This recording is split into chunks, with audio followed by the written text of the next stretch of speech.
Antonio, how are you? Hi, Srinath. I'm good. How are you? Good. It's great to have you on. Today, we're going to be talking about 2022 data strategy for Amazon from an agency perspective. I'm really excited about this particular conversation is because Antonio has a unique background. He's one of the founders of ProfitlogiQ, which is one of the largest Amazon agencies in Mexico. He started that business in 2018. But what's interesting is before he got there, he worked for Google, helping a bunch of agencies. He then worked for Facebook, helping a bunch of agencies scale up. And with Amazon, he just took a path on his own. So that's one reason. The other reason is we work with Antonio and team a lot, and they're always data hungry. So here we are. And just to kick things off, Antonio, do you want to tell us a little bit about ProfitlogiQ? Yeah, definitely. So first of all, thank you for having me. I always enjoy our conversations and especially our philosophical conversations about all the Amazon business. Now, we appreciate the opportunity to have this conversation. So a little bit about ProfitlogiQ. I founded this company back in 2018. Like you mentioned, I used to be the head of agencies for Facebook, and before that for Google. And one thing that I keep seeing all the time is on this digital transformation that we've been on the road for, I can't even remember how many years. Depending on who you ask, it's either 10 or 20 years that the world has been on a digital transformation. And during this digital transformation, I've seen different types of agencies and partners trying to find their way into creating value for advertisers and for brands. And my vision while creating ProfitlogiQ was to create a data-driven strategy and data-driven performance agency, which is what I love about Amazon.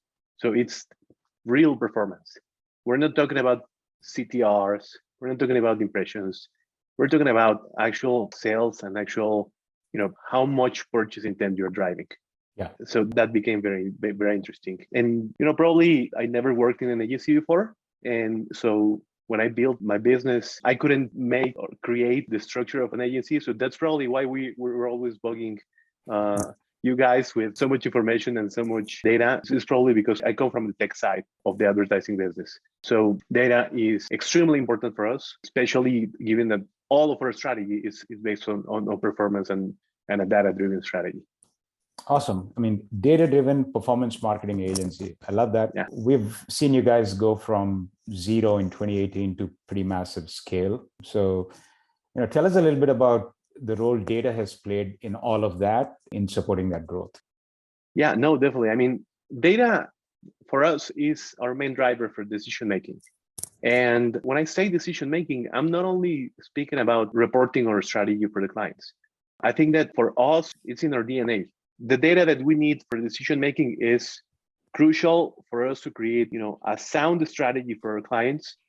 We are the ones that have to provide our advertisers and our brands with certainty. We need to be able to take a look at the future, however weird this may sound, but we need to take a glimpse into the future and draw a path for our brands and advertisers with a strategy, with real numbers, and get there. Yeah. But I would say that that's only part of it. Yeah. The second part of it is it's always reporting. Reporting. Yeah, if we're talking about more day-to-day stuff, reporting I believe that reporting is a way to create a lot of value. Yeah. But it's also, resource hungry. So you can spend so many resources just doing reporting and not actually driving value. Yeah. And what I think that for us, data has to be a value driver for both our business and our brands. And ultimately, at the end of the day, we also need that data for decision making. Yeah. Amazon and e-com is still a pretty virgin place to be in. It's not yet a mature market. However developed it could be in the US or any other markets, we're still building it. Yeah. And when I say we, both Amazon, you, the agencies like us, the advertisers, the brands, the consumers. It's a little bit unclear yet. So this data is for us also crucial in terms of also for internal planning. Yeah. We need that information even for our P&L.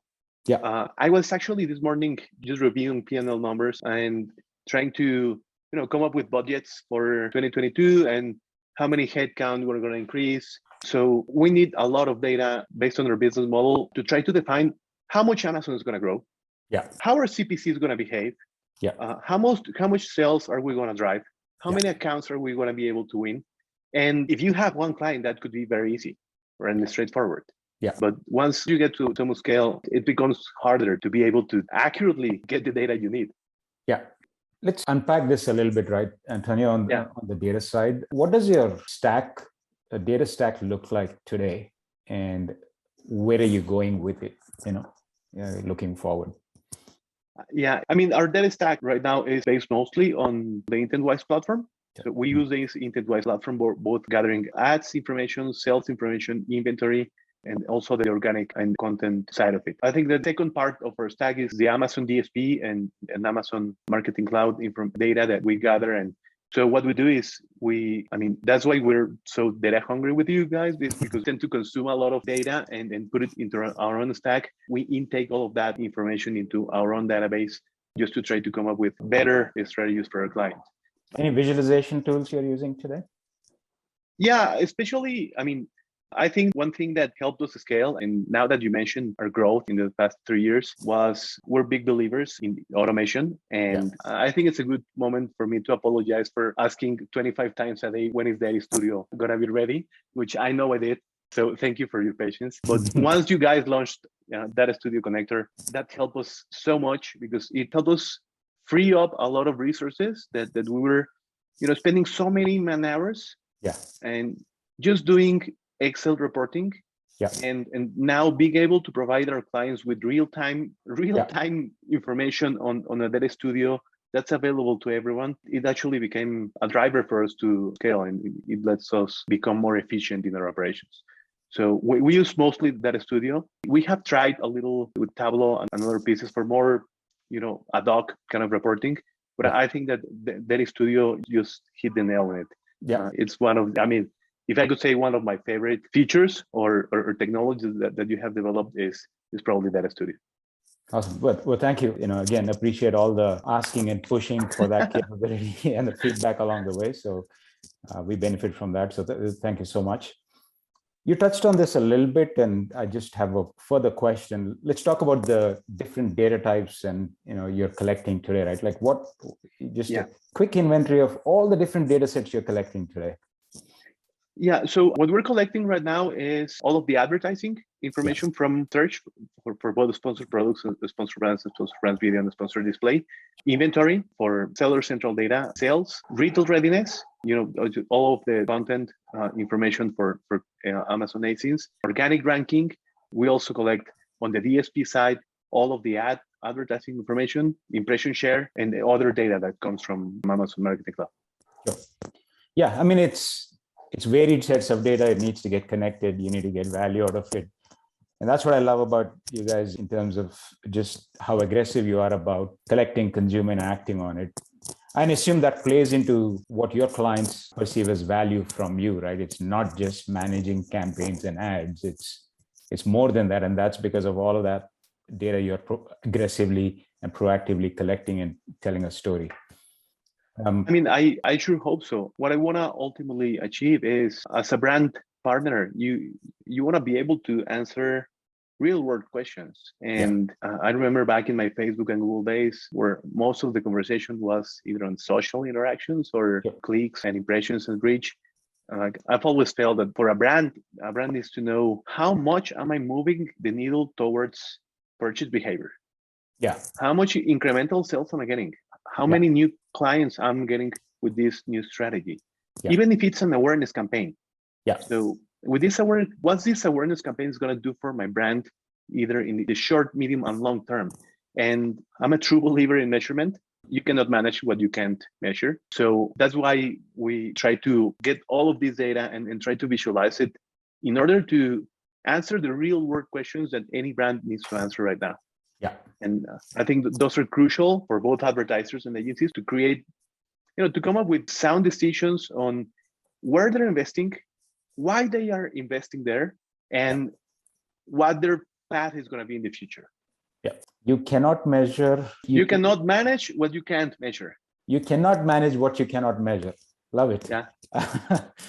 And on the data side, you touched on this a little bit earlier, some of the challenges, the manual aspect of all of this. Perhaps, can you just zone in on that and just frame up the data challenges that you have faced and or continue to face that we should all be thinking about how to solve? Yeah, definitely. So I believe that fragmentation is the first one. Amazon has so many different platforms, and they're all isolated.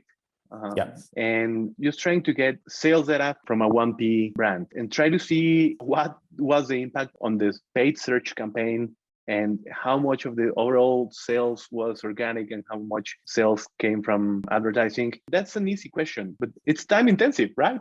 So it's coming up with all of these different types of reports and platforms, and it's so time consuming that the fragmentation is a big problem.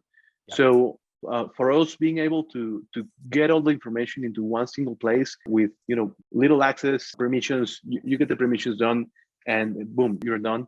And that's a game changer.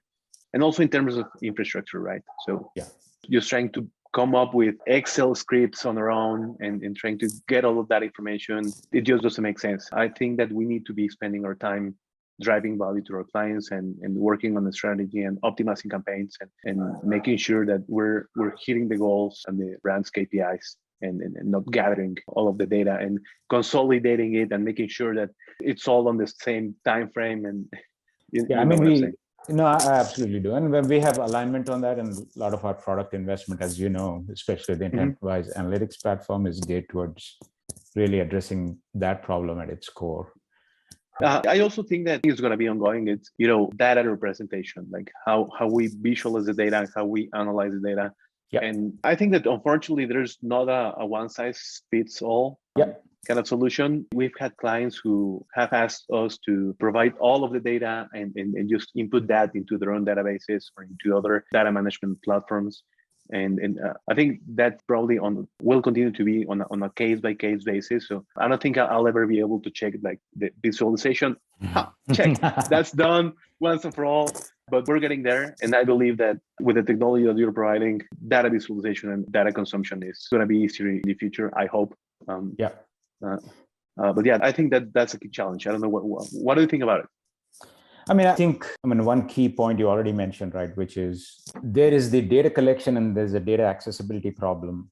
And then there is the what story do I want to tell? How do I measure my business problem, which is very different from one advertiser and one agency to the other. And that's a real problem. And I think that it's a problem that I don't know that it lends itself to some kind of canned visualizations, and that's never enough. You have to build custom things on top. And certainly that's how we have defined the problem at Intentwise, right? Which is make all the data you want accessible in an easy fashion so you can tell your own custom story, often within the tools of your choice. So I fully agree with that definition of what the problem is around data and the stories that have to be told. Yeah, so just to further this topic, let's talk about the future a little bit. It's end of 2021. I can't believe it is that the year is almost over. What's kind of the future of data as we look forward in 2022 and beyond? I'm not really sure how to frame this. I would say data consolidation, maybe. And I think you framed it perfectly. So, wow, there are several problems. Data collection, data storage, data visualization, but there's also the data modeling side of it. So coming up with sound data models that will actually give you more insights into what's happening. And let me use an example. So we have all of the sales data with one attribution model. We have all of the advertising data with a different attribution model. We have all of the organic ranking content. And on the other side, we have all of the DSP data with yet another different attribution model. So being able to come up with one single model that helps you drive the decisions on how much am I going to invest? What's the investment breakdown going to be? What results am I going to get with that investment? And how do I keep growing my brand? And so I'm hoping that the future, either me, you, or both, we come up with a very beautiful data model that will help us, answer those questions in a heartbeat. Press 3-4 buttons, take a vacation, you're good. That's the end state. I know. But how do you feel about it? You're driving a lot of that future. So I would like to have your opinion on that. Look, I think you use the word modeling, right? So I think, Yeah. and I guess I'm going to get a little technical here, but I think there is two aspects to it, right? One is we're collecting all this data, and you mentioned the list here, which is a pretty good list, and there's probably more, right? Sales, inventory, ads, reviews, content, organic ranking, I can go on and on. Yeah. Even when you collect it, there's actually a need to connect them so that you can actually extract more value from it. Imagine if you pick an ASIN, right? One ASIN, and you very quickly can access all aspects of it, advertising to inventory to sales, all in one place. Even if you collect all the reports, somebody still has to do the work of modeling the data around it. So there is the underlying data model, the way you store and connect the data. That's one piece. And the second piece, the part you're touching on, which is the need to now build advanced analytical models on top where you could answer a whole bunch of strategic questions. I mean, one of the questions that has come to us many times is, hey, if I dial my spend down to zero, what happens to my organic sales? How are you going to answer that, right? I mean, you have this problem of multiple factors influencing an outcome called sales. Yeah. And how do you know how much to move each lever to get what you want? And that's where I think the analytical modeling that you're talking about really has a huge role to play going forward. So fully in alignment, and except that I think that the word modeling runs across the stack, the way you store the data and the way you analyze the data, Yeah, no, you're definitely right. I mean, I think you picked the perfect word. It's the analytical modeling on how to drive value out of that data that we're not only collecting and storing it. And then the other thing about, talking about future, if you look at what Amazon is doing, right? Like AMC, Amazon Marketing Cloud, not everybody has access. You need to be kind of technical to go access that data, right? SQL queries against it. But my assumption is that it'll get more and more democratized and become more and more easy to use. So I think there is more data coming our way. That's one. Definitely. The other thing, and I've talked about this in other conversations, is CPCs are up 40-45%. I know to you, this is not a surprise because you've seen this in the Google and Facebook world, and my guess is it'll keep going up, right? The unfortunate scenario on the other side is all these shipping and logistics costs, those have gone up. Yeah. But what that does is it puts the burden on the agencies and advertisers to kind of eke out those wins. Like it's going to require a lot of elbow grease, like fine-tune optimizations. And you can do none of that without a solid data infrastructure underneath you. So that's another thing, like it's just getting more competitive and more challenging to make things work in a profitable manner. And, one of the components is going to be you as an agency, your data agility and comprehensiveness. So that has now become even more important in my opinion. I think I totally agree with you, especially with the competition side of it. I think that it's becoming more of a crowded place and more competitive. So we all need to get an edge on the competition, right? Absolutely. And so I think perhaps the last question for today, any parting advice, especially for an agency that is trying to scale around data and data strategy? Yeah, I would say that if you don't have a data strategy for Amazon and e-com, I mean, you might be better off doing TV ads, right? Because you wouldn't know otherwise what's working. So I think that my advice would be, you need to know what drivers are you going to be looking at in 2022, especially with all of, I mean, you mentioned rising CPCs, that's going on across the globe in every single marketplace. All the logistics costs are increasing and the competition is increasing. So 2022 is going to be more difficult to maintain your 2021 position. So we're going to have to think hard on where we're going to invest, why we're doing it, and what we're going to get out of it. So I think that creating a very defined data strategy for 2022 is crucial for any brand, advertiser, or agency running on Amazon. Makes sense. I would also add that one of the key questions you need to be asking yourself while defining this data strategy for 2022 is, first you need to figure out what data are you going to be needing, how are you going to be storing it, where are the visualization tools that you're going to be using it, and not only you internally, but also, for your own clients and other stakeholders within your business, and think how you're going to drive value out of it. and what infrastructure you're going to have to support it. What's your data stack going to be, and what investments you need to make in order to have a clear and functional data strategy the next year. Antonio, this has been super insightful conversation. The line I should remember, I will remember, I think, is you cannot manage what you cannot measure. I'm glad you like it. Yeah. So with that, we'll call this a wrap. If we don't connect, before the end of the new year, happy Christmas, happy holidays, and thank you so much for taking the time.